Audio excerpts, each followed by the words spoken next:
कक्षा 10वीं विषय गणित 8वां अध्याय है ऊंचाई और दूरी, जिसका भाग है 2। आज अपन ऊंचाई और दूरी संबंधित प्रश्न हल करेंगे। तो मैं एक प्रश्न ले रहा हूं। 100 मीटर चौड़ी एक नदी के मध्य एक छोटा टापू है। इस टापू पर एक ऊंचा वृक्ष है।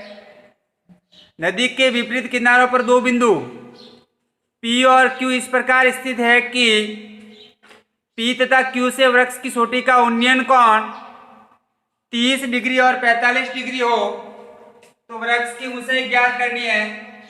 तो सबसे पहले देखेंगे अपन इमेजिंग दैट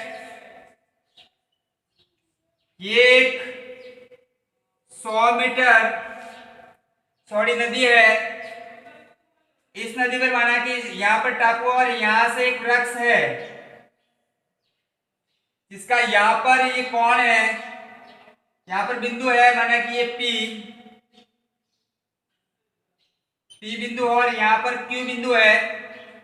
P से उन्नयन कोण है वो 30 डिग्री का है, यानी यहाँ से ये कोण है वो 30 डिग्री का है और Q से उन्नयन कोण है वो 45 डिग्री का है। यहाँ पर थीटा है वो 45 डिग्री का है। ये पूरी PQ की लंबाई है वो 100 मीटर है। यहाँ पर एक ले लेते, कोई बिंदु ले लेते, जैसे A ले लिया, यहाँ पर D ले लिया, यहाँ बिंदु हो गया D।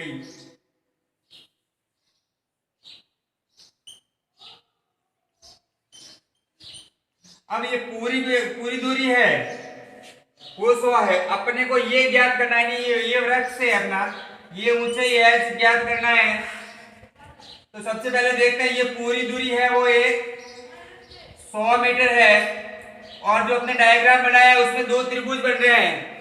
एक त्रिभुज बन रहा है APD, दूसरा त्रिभुज बन रहा है AQD, दो त्रिभुज बन रहे हैं। तो दोनों त्रिभुजों को सर्कल, सबसे पहले ये पूरी 100 है तो इसको मैं x मान लूं तो ये हो जाएगी 100 माइनस x हो जाएगी दूरी, यानी PD की लंबाई है 100 माइनस x मीटर हो जाएगी।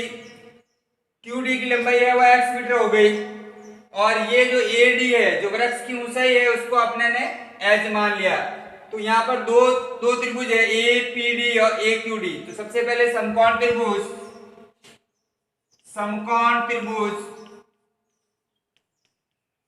APD में दोनों में जो कॉमन है, इस त्रिभुज और इस दोनों में कॉमन है, यहाँ पर भी ये AD इस त्रिभुज के लिए काम आ रहा है, AD भुजा है वो इस त्रिभुज के लिए काम आ रहा है, दोनों त्रिभुजों के लिए काम आ रही है। तो ये कॉमन को ऊपर रखेंगे तो AD बटा जो अपने को ज्ञात है यानी PD 100 माइनस x PD। अब यहाँ पर देखते हैं अपन कौन सा अनुपात आएगा। तो LAL लाल बटा काका, ये है जो यहाँ पर थीटा यहाँ पर लगा के इसके सामने वाली भुजा होती है वो लंब होती है, ये भुजा होगी थीटा से 90 डिग्री की तरफ जाने वाली भुजा आधार होती है। तो लंब बटा आधार है वो tan थीटा होता है। तो यहाँ पर हो जाएगा tan थीटा।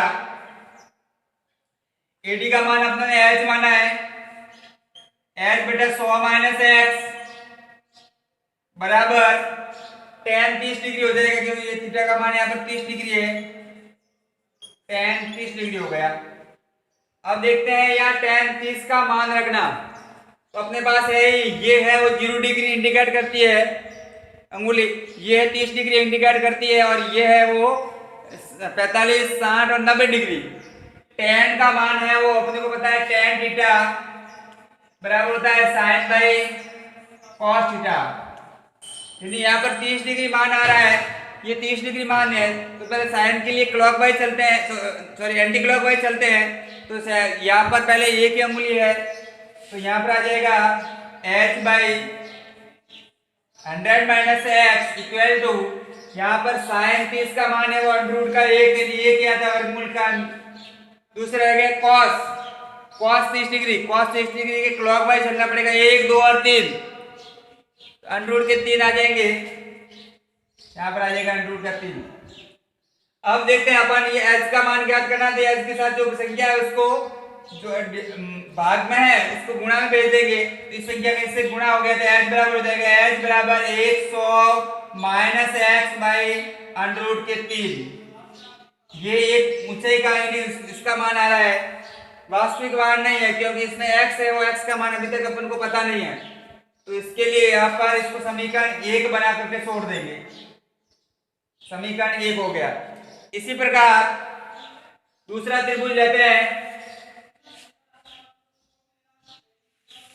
त्रिभुज पुनः त्रिभुज समकोण त्रिभुज है AQD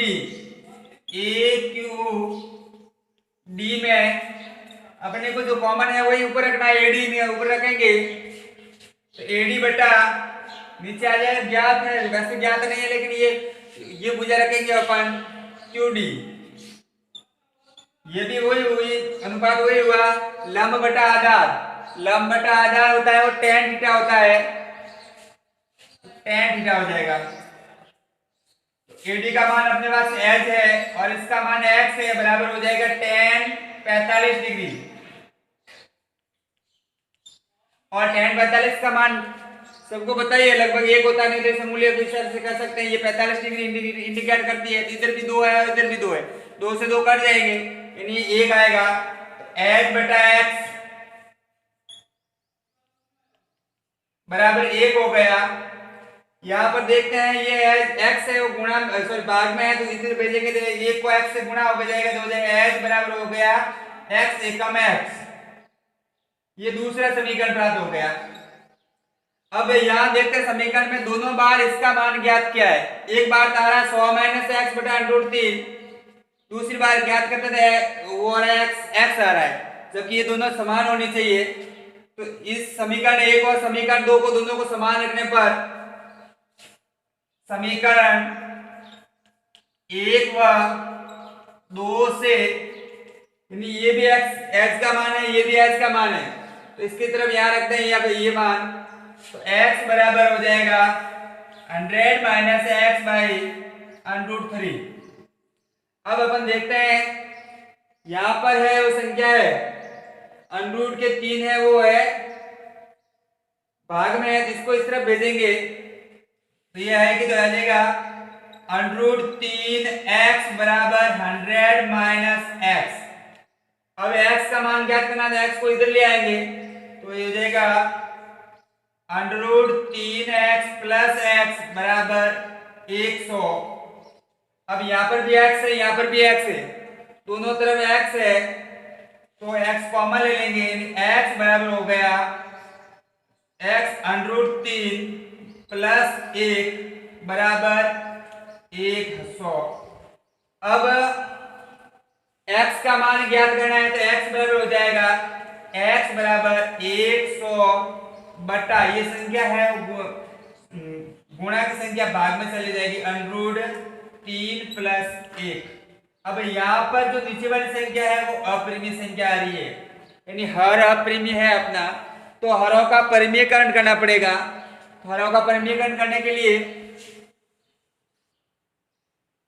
x बराबर 100 बटा अंडर रूट 3 माइनस प्लस 1 का गुणा करेंगे under root 3 minus 1 by under root 3 minus 1 से, यानी हरों का परिमेयकरण करने के लिए जो नीचे वाली संख्या है इसका जो बीच वाला निशान है उसको बदल देते हैं, प्लस का माइनस बना देते हैं और माइनस हो तो प्लस बना देते हैं।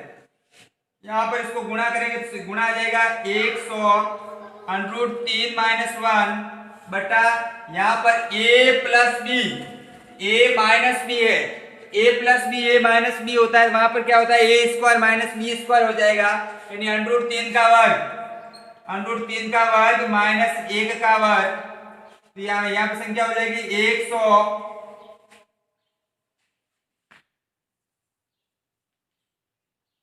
अंडर रूट 3 माइनस 1 बटा 3 का वर्ग 3 ही होगा क्योंकि वर्गमूल के अंदर है और वर्ग है तो वही संख्या होती है, और 1 का वर्ग 1 हो जाएगा। अब 3 माइनस 1 2 हो गए, 2 का 100 में बार 50 बार गया, यानी 50 कोष्टक अंडर रूट 3 की जगह मान रख सकते हैं अपन 0.73 माइनस 1 है और यहाँ पे 2 भी रख सकते हैं, 2 स्थान तक रहेगा ठीक है, नहीं तो 3 तक भी रख सकते हैं। अब 1 में से 1.732 में से 1 गया तो पीछे रह जाएगा वो 50 इंटू 0.732। अब इन संख्या को गुणा करेंगे तो इसका उत्तर आ जाएगा 36.6 मीटर। यानी जो पेड़ की ऊंचाई है वो ऊंचाई है 36.6 मीटर हो जाएगी। धन्यवाद। आज के अभ्यास प्रश्न है 10 मीटर ऊंची मीनार के शिखर से पृथ्वी के एक बिंदु का उन्नयन कोण 30 डिग्री है, तो मीनार की उस बिंदु से दूरी ज्ञात करनी है।